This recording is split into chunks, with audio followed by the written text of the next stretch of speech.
अजीब बात यह है कि नौजवान लड़के और लड़कियां इस दिवाजी ज़िंदगी में ज़र्रा बराबर नहीं समझते, क्योंकि हर वक्त उनका वक्त गुजरता है मोबाइल के साथ,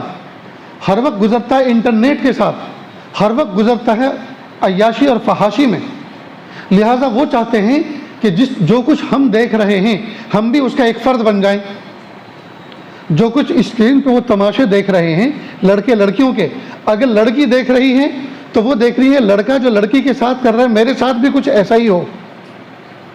और वो लड़की जो लड़के के साथ कर रही है मैं भी कुछ इसी तरह का करूं। वो गोया उस फिल्म और उस ड्रामे का एक अपने आप को फ़र्द बना लेती है तस्वुर में। इसी तरह लड़के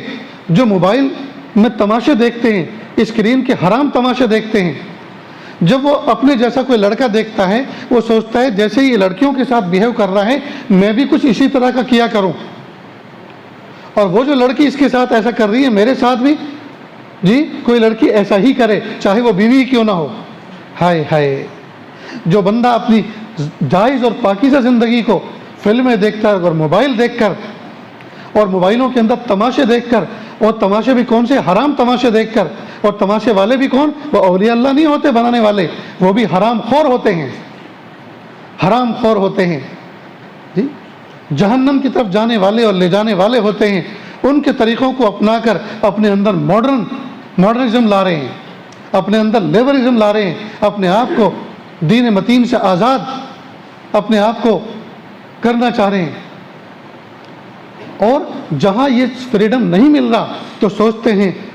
हैं कि हम बुरे फंस गए इस माहौल के अंदर, हमें तो ऐसा होना चाहिए था, ऐसा होना चाहिए था, ऐसा होना चाहिए।